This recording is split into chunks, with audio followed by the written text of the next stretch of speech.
దేవుని అతి పరిశుద్ధ నామమునకు మహిమ కలుగును గాక. మీరంతా క్షేమమని మీ క్షేమం కొరకే ప్రార్థిస్తూ ఉన్నాం.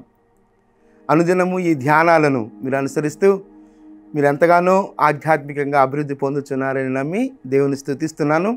అదే క్రమంలో ఆయా సందర్భాల్లో మిమ్మల్ని కలిసినప్పుడు మీరు ఏ విధంగా ప్రోత్సహించబడుతున్నారో, ఏ విధంగా మీరు ప్రోత్సాహాన్ని పొందుకుంటున్నారో ఈ మాటల ద్వారా అని తెలియజేస్తున్నప్పుడు కూడా దేవుని ఎంతగానో స్తుతిస్తూ ఉన్నాను.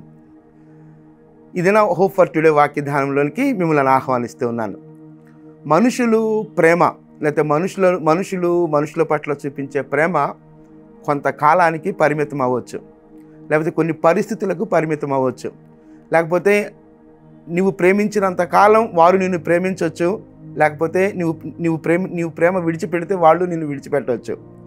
పరిస్థితులు ఏదేమైనా ఎలా ఉన్నప్పటికీ మానవ సంబంధాలలో కలిగి ఉన్నటువంటి ప్రేమ పరిమితమైనది.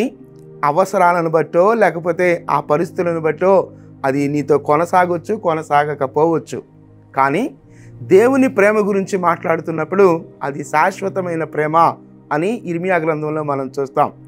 వాస్తవానికి దేవుడు తన ప్రజల పట్ల చాలా అసహనంతో, ఆయాసంతో ఉన్నాడు.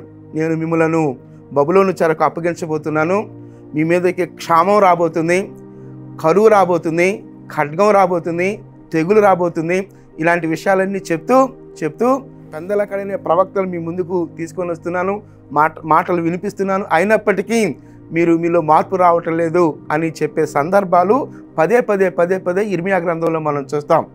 అలాంటి సందర్భం, అలాంటి పరిస్థితి ఉన్నప్పటికీ, ఇశ్రాయేలు స్థితి ఆ విధంగా ఉన్నప్పటికీ దేవుడు తన ప్రేమ గురించి మాట్లాడుతున్నాడు. ఒకవైపు ప్రజల పట్ల దేవునికి చాలా అసహనంగా ఉన్నాడు, చాలా ఆయాసంగా ఉన్నాడు. ఒకవైపు అసహనంగా ఉన్నా, ఆయాసంగా ఉన్నా దేవుడు అంటున్నాడు నా ప్రేమ ఎలాంటిదో మీ పట్ల అనే మాటను ఇర్మియా ద్వారా తెలియజేస్తున్నాడు. అదే 31వ అధ్యాయం ఇర్మియా గ్రంథం 3వ వచనం అంటున్నాడు. అక్కడ చాలా కాలము క్రిందట యెహోవాకు నాకు ప్రత్యక్షమై ఇట్లనెను, శాశ్వతమైన ప్రేమతో నేను నిన్ను ప్రేమించుచున్నాను గనుక విడువక నీ ఎడల కృప చూపించుచున్నాను. శాశ్వతమైన ప్రేమతో నేను నిన్ను ప్రేమించుచున్నాను గనుక విడువక నీ ఎడల కృప చూపించున్నాను. అంటే విడువక నీ ఎడల కృప చూపించుచున్నాను. నీవు నన్ను విడిచిపెట్టుతున్న సందర్భాలున్నాయి, విడిచిపెట్టేశావు, నీవు నాకు దూరమయ్యావు, నేను ఎంతగానో ప్రేమించినప్పటికీ నా ప్రేమను నువ్వు తిరస్కరించావు, అయినప్పటికీ నీవు నన్ను విడిచిపెట్టి వెళ్ళిపోయినప్పటికీ నా ప్రేమలో మార్పు లేదు, నేను నీ ఎడల చూపించే కృపలో మార్పు లేదు. దేవుని యొక్క శాశ్వతమైనటువంటి ప్రేమ, దేవుని యొక్క ఉత్కృష్టమైన మహోన్నతమైనటువంటి ప్రేమ తన ప్రజల పట్ల వెల్లడి చేస్తూ ఉన్నాడు. కనుక దేవుని యొక్క ప్రేమను మనం నిరర్ధకం చేసుకోనకుండా, దేవుని నుండి ఒకవేళ దూరమైతే ఎక్కడైతే ఎంత దూరమైతే వెళ్ళామో అక్కడ నుండి మరలా దేవుని వైపు తిరగగలిగే అనుభవాలు మన జీవితాల్లోనే కావాలి. ఒకవేళ దేవుని దూరమైన పరిస్థితులు ఉన్నట్లయితే దేవుడు నిన్ను ప్రేమిస్తూనే ఉన్నాడు. నీవు దూరమైనప్పటికీ దేవుడు నిన్ను ప్రేమిస్తున్నాడు. నీవు ఇంకా పశ్చాత్తాపడతావని, మరలా దేవుని వైపు తిరుగుతావని దేవుడు నీ కొరకు ఆశతో ఎదురు చూస్తూ ఉన్నాడు. తప్పిపోయిన కుమారుని ఉదంతం మనకు తెలుసు. తప్పిపోయిన కుమారుని ఉదంతంలో ఆ కథలో ఆ సందర్భంలో కుమారుడు చాలా గాయం చేసి వెళ్ళిపోయాడు తండ్రికి.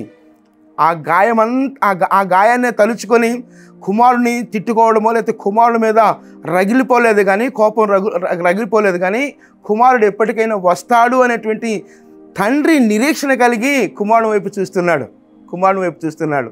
శాశ్వతమైన ప్రేమ, విడువని కృప. అలాగూ ఇశ్రాయేలు పట్ల దేవుడు చూపించిన శాశ్వతమైన ప్రేమ, విడువని కృపను చూపించిన దేవుడు ఆ దేవునిని నీవు నేను కలిగి ఉన్నాం.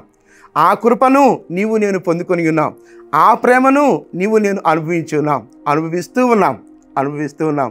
కనుక దేవుని పాదాల దగ్గరకు చేరి దేవా, శాశ్వతమైన ప్రేమ, నీ ప్రేమ నా వరకు పరిమితమైనది కాదు ప్రభా, నా తరతరాలకు నీ ప్రేమను చూపించే దేవుడో ప్రభా. నీ ప్రేమ నా జీవితంలో ఒక పరిస్థితికో లేకపోతే కొంతకాలానికో పరిమితమైనది కాదు ప్రభా.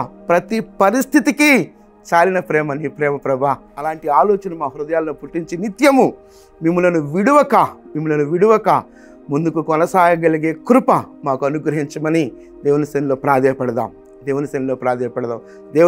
దేవుని ప్రేమ శాశ్వతమైనది, ఆయన కృప విడువనిది. దేవుని ప్రేమ శాశ్వతమైనది, ఆయన కృప విడువనిది. నిజమే ప్రభువా, నీ ప్రేమకు నీ కృపకు నన్ను నేనుగా సమర్పించుకుంటున్నాను ప్రభువా అంటూ ఆయన పాదాల దగ్గర చేరదాం. ఒకవేళ ఏదైనా దేవునికి పనికిరానిది, ఏదైనా దేవుడు మన జీవితాల్లో కోరదగనిది, ఏదైనా దేవుడు మన జీవితాల్లో ఆశించనిది ఉన్నట్లయితే వాటిని విడిచిపెడుతూ, దేవా నీ ప్రేమకు నీ కృపకు నన్ను నేనుగా అప్పగించుకుంటున్నాను ప్రభువా అంటూ దేవుని సన్నిధిలో సమర్పించుకుందాం. ప్రార్థన చేద్దాం. మహోన్నతుడా, జీవము కలిగిన దేవా, మీ ఘననామానికి వందనాలు, స్తుతులు, స్తోత్రాలు చెల్లిస్తున్నాం ప్రభువా. మీ ప్రేమ శాశ్వతమైనది, మీ కృప నిరంతరము నిలిచినది. మీ ప్రేమ శాశ్వతమైనది, మీ కృప నిరంతరము నిలిచినది. కనుక మిమ్మల్ని స్తుతిస్తూ ఆరాధిస్తూ మీ కృప కలిగిన హస్తాల్లోనికి మమ్మలను మేముగా సమర్పించుకుంటూ ఘనత మీకు మాత్రమే ఆరోపిస్తూ యేసుక్రీస్తు అతి పరిశుద్ధమైన నామంలో ప్రార్థించి స్తుతించి వేడుకొనుచున్నాం తండ్రి. ఆమేన్. ప్రభు కృప నిత్యము మనకు తోడై ఉండును గాక. ఆమేన్.